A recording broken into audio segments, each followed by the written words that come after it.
This video is brought to you by Letsynthesize Academy, the #1 place for practice-oriented courses for serious music producers. Hey, Dan Larson here, welcome to a newest Synthesize Sunday episode, and today I want to show you my favorite EQ trick, if I can call it a trick really. What I like to do with Neuro bass is to make them a little movement through this little groove.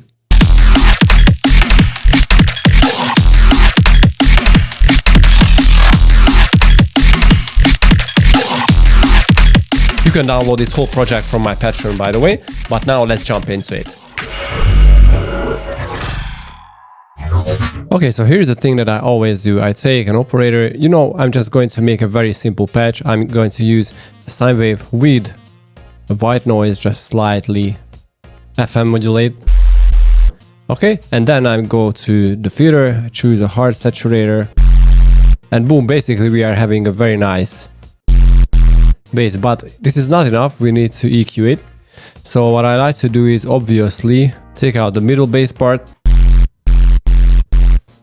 a little at around 2K or something,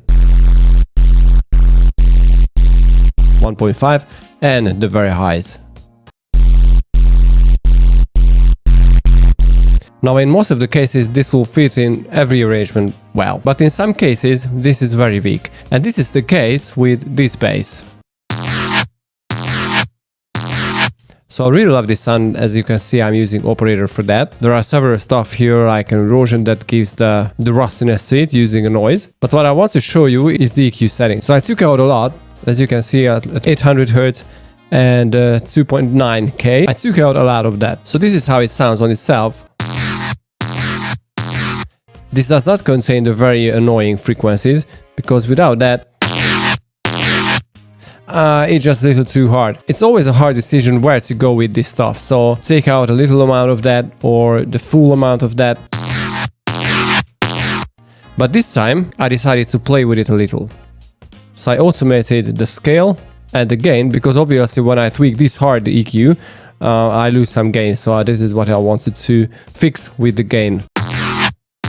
I'm modulating the EQ on a very, very hard EQ settings. And this gave a very, very nice movement to the sound.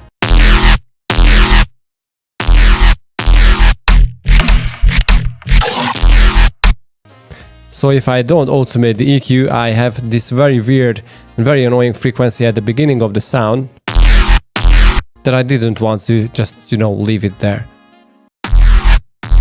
So this way it is a lot better, because I killed the annoying frequency at the beginning, but after that I boosted that frequency that is really, really nice and heavy.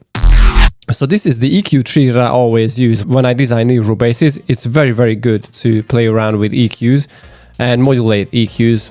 And let's go through this preset. So the first one is a sine wave that is modulated by another sine wave and a saw wave, but this time on saw 8. Okay. And oscillator B is on course 4, so that is a higher frequency oscillator.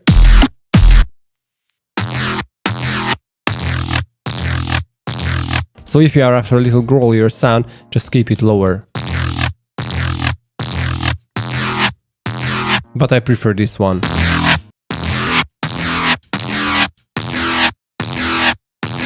Again, this can be a cool sound.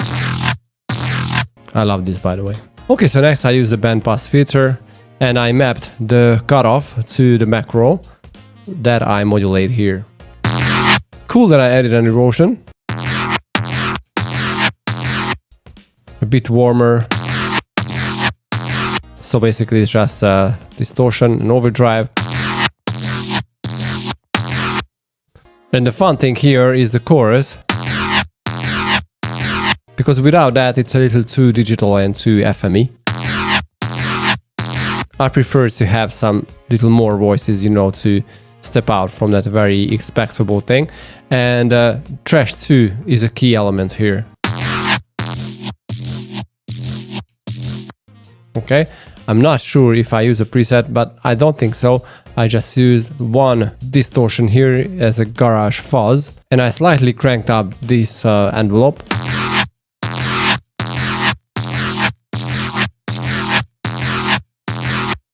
And also I cranked out the drive to add more drive to it, basically. Okay, and another saturator to add more heaviness to it. a multi-band compression, and the utility to pull back the width. And the EQ8 with the trick that I just showed you and just told you how to modulate the EQ dots. And another EQ to the end to boost a little on the tops. So yeah, that's it. And let me just quickly go through the other basses. And by the way, you can download this whole project from my Patreon. So I have this very shy and very quiet layer on the main bass. Again, coming from Operator, just using this custom waveform, and again a custom waveform and a new custom waveform on this FM chain, okay? And then some overdrive, filter, flanger, another EQ, just slight cut at around 1.5K, and some boost on the tops. This gives a very nice stereo width to the sound altogether with the main bass. And I have this thing. I love this plucky kind of sound coming from Serum. So 2 wavetables with bandpass on them as a warping mode, a noise, and a filter on a French LP type filter. And basically we're just using it as a plucky thing. Oh, this can be an interesting sound too. Wow, it is even better without the filter.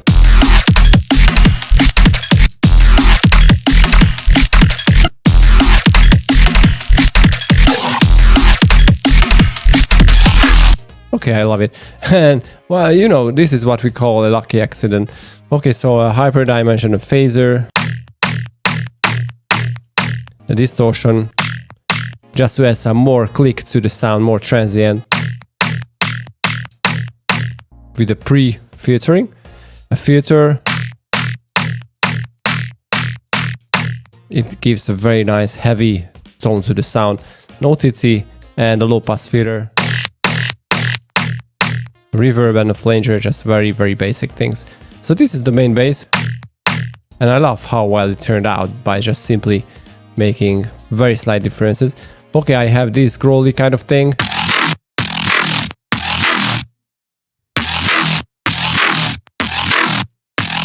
Some bandpass filter movement on this shape. And again a PVM and a bandpass mode. Some distortion, phaser, an equalizer, hyperdimension, and the band reject filter that is my favorite to create some nice vocally articulation to the sound. And the reverb to make it a little wider. And there is one more bass here, this thing. It's a modulation version of the first bass. I'm not sure and I don't remember what I changed here. Maybe just the warping modes.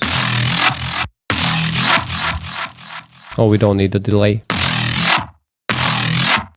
Okay, just some slight modulation, some slight changes on the first bass to create a little different sound, you know. And I also have this sound here.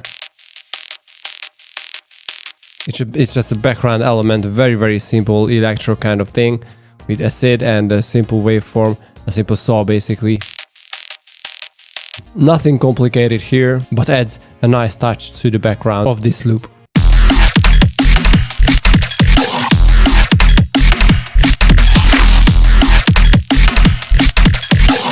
If you want, you can download this project from my Patreon and this sound on the lower tier.